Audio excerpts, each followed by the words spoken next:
Entonces vamos a conversar con Amílcar Salas Oroño, politólogo, además profesor investigador de la Universidad de Buenos Aires, desde Sao Paulo. ¿Cómo está, profesor? ¿Qué tal? Buenos días, un saludo para usted y para la audiencia. Buenos días, muchas gracias por conectarse con toda Latinoamérica a través de The News. Usted está en Sao Paulo, nos puede decir también cómo está el ambiente y después nos concentramos en las declaraciones de Bolsonaro y las protestas que se han realizado.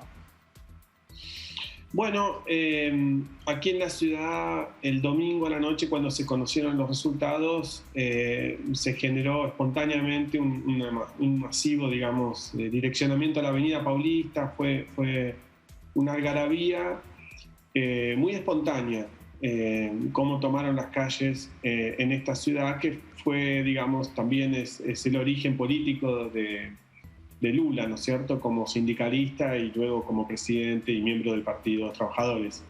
Luego, después de la noche del domingo, las cosas un poco volvieron a la normalidad y desde el martes por la tarde y el miércoles ya un poco con alguna inquietud, y esto se percibía en las conversaciones, de qué es lo que estaría sucediendo con estas paralizaciones de las rutas, con estas convocatorias que hubo ayer miércoles por parte de quienes no aceptan el resultado, por lo menos esa es la forma de clasificarlos, que se dirigieron, como bien mostraba el informe, a los principales cuarteles en distintos puntos del país. ¿Cuáles han sido las reacciones de los liderazgos, ¿no es cierto?, sobre todo políticos, de opinión en general, respecto de la petición de pronunciamiento militar para impedir la llegada de Lula a la presidencia? Bueno, ahí no es representativo de ningún sector social en particular. No se puede decir que las cámaras empresariales estén respaldando esta pauta, tampoco de los sectores políticos que tienen representación en el Congreso, ningún gobernador, ningún diputado, senador, e incluso los propios ministros actuales del gobierno de Bolsonaro, muchos de ellos han salido a decir que, bueno, la elección ya tiene un ganador. Claro. Hoy, digamos, comienza el periodo de transición, que en el caso del presidencialismo brasileño está bastante pautado, es muy formal ese periodo desde la elección hasta la asunción.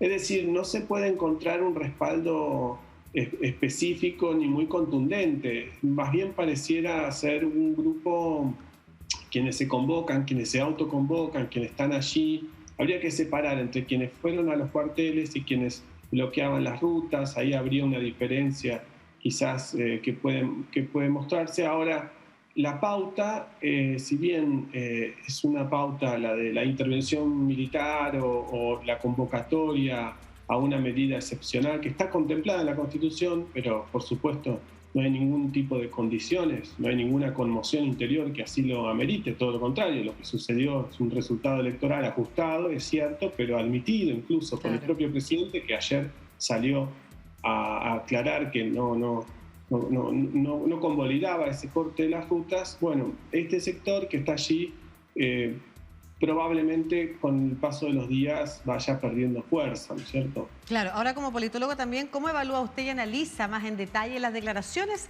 de Bolsonaro de apoyo a estas protestas? Aunque pidiendo que despejen las rutas, que efectivamente no provoquen esos problemas, pero que sí es posible continuar con ellas. Y lo señalo porque conversando con nosotros analistas, hacían como una pequeña revisión respecto de precisamente qué es lo que originan las protestas, qué es lo que se está pidiendo o qué se está cuestionando. Y lo que se está cuestionando es la legitimidad de las elecciones.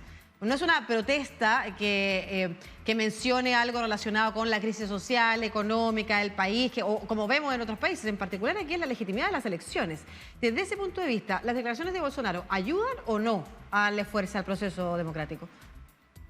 Bueno, Bolsonaro se ha pasado prácticamente la segunda parte de su mandato generando dudas del proceso electoral, de la forma que tiene Brasil de seleccionar sus candidatos a distintas instancias, sea en la cuestión técnica, sea en la cuestión de quién regula todo ese operativo logístico del proceso electoral, que es el Tribunal Superior Electoral. Es decir, se crearon condiciones discursivas, prácticas, simbólicas para que un grupo importante de ciudadanos brasileños y brasileñas esté permanentemente desconfiando. O sea, hubo una intención por parte de Bolsonaro de generar dudas sobre el proceso electoral. Ahora, una vez ocurrido este proceso electoral, que fue en el medio de una campaña muy desgastante, muy tensa, con mucha polarización, con un sinfín de noticias falsas y todo tipo de recursos, por momentos esos recursos utilizados en el borde, digamos, de lo legalmente admitido. Luego de eso, la verdad es que Bolsonaro, en sus pocas apariciones, desde los resultados hasta hoy, no es que ha definido como una línea política el desobedecer que salió de las urnas, sino que, bueno, en un discurso de 2 minutos el martes diciendo que permitía que se inicie el proceso de transición, y ayer diciendo que por favor salieran de las rutas, no estaría incentivando aún más a estos grupos que tienen cierta autonomía y están organizados discursiva e ideológicamente por aquello que Bolsonaro hizo durante 4 años. Es decir, tiene una responsabilidad de mediano plazo y quizás no se le puede endilgar directamente una responsabilidad inmediata, pero el panorama en general es responsabilidad no solo de Bolsonaro, sino de aquellos que estuvieron en el núcleo duro del bolsonarismo en todos estos años. Claro, claro que sí. De alguna manera igual se distancia de con quien se compara habitualmente a Bolsonaro, ¿no es cierto? Donald Trump, que estaba incentivando incluso las protestas el día de la elección, no reconociéndola. En este caso Bolsonaro ha reconocido que al menos entregará, no ha reconocido a su oponente como ganador, pero ha reconocido que iniciará el proceso de transmisión de mando. Sin embargo, de sus palabras también se podría desprender si estas protestas van a tomar fuerza, me refiero a las palabras que pudiera dar de aquí en adelante, pudieran tomar fuerza o pudieran decaer definitivamente, o es un movimiento que supera a Bolsonaro mismo. El bolsonarismo, se ha dicho, ha superado a Bolsonaro mismo. Desde ese punto de vista, ¿podría también incidir en si estas protestas terminan de generar fuerza? Bueno, ahí es interesante siempre la comparación, ¿no? Vos lo decías, ¿habrá un bolsonarismo sin Bolsonaro? Bueno, eso también puede ser parte de las especulaciones, porque en estos años Bolsonaro creó una fuerza que tiene referentes jóvenes de las redes, y tiene también, y esto sí quizás vale la pena subrayarlo, porque la Policía Rodoviaria Federal, que es la que se ocupa sobre todo de las rutas y de los caminos y las conexiones entre las ciudades, es la que de alguna forma ha permitido que se realicen estos bloqueos. Es una policía que fue reformulada durante los años de Bolsonaro, digamos, es su principal fuerza política operativa en materia de seguridad, lo fue durante todos estos años, y le responde muy directamente a Bolsonaro, asimismo el comisario general que se ocupa de la fuerza. Entonces, habrá que ver cómo estos grupos, que entre comillas, con cierta espontaneidad, del todo no, porque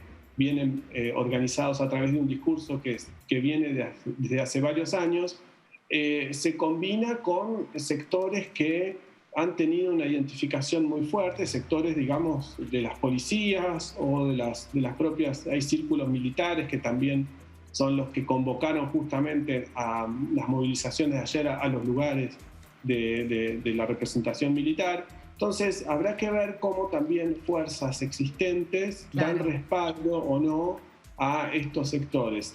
Si se sigue dando esa combinación, ahí ya me parece que deberíamos considerar con más preocupación esto, porque entonces no es una salida espontánea frente a un resultado muy ajustado, sino que es algo que tiene una intención más de mediano plazo, obviamente con un carácter antidemocrático, ¿no? Claro que sí. Muchas gracias, profesor Amílcar Salas Oroño, politólogo además, investigador de la Universidad de Buenos Aires, directamente desde Sao Paulo, conversando para toda Latinoamérica a través de DNews. Un abrazo, que esté muy bien.